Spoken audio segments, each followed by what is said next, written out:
Seniors, di nyo alam na may 5 klaseng seafood na pwedeng makatulong pababain ang alta presyon. Akala nyo siguro, basta galing sa dagat, bawal na agad, lalo na kung mataas ang kolesterol mo o may history ka ng high blood.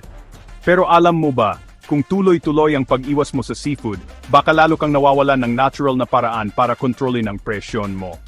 Ayon sa mga pag-aaral, may ilang seafood na mababa sa sodium, mayaman sa omega-3, at pwedeng isama sa diet ng mga may alta presyon. Pero teka muna, nakasubscribe ka na ba? Kung hindi pa, pindutin mo na ang subscribe at ang bell icon para araw-araw kang may bago at ligtas na tips para sa kalusugan. Ngayon, ito na ang 5 seafood na pampababa ng alta presyon. 1. Bangus. Lalong masustansya kung inihaw at dipin rito.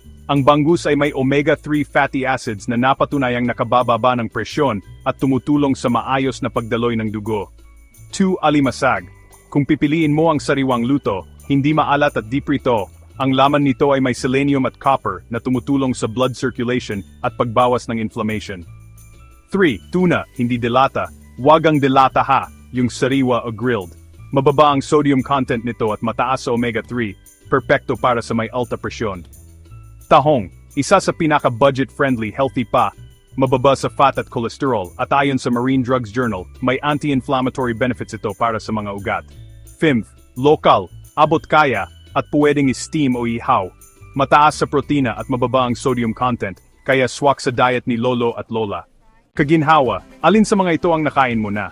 O baka lagi mo yang iniiwasan dahil akala mo masama sa presyon? Ay comment mo sa baba, ano ang experience mo sa seafood at blood pressure? Tandaan, hindi lahat ng seafood ay kalaban ng alta presyon.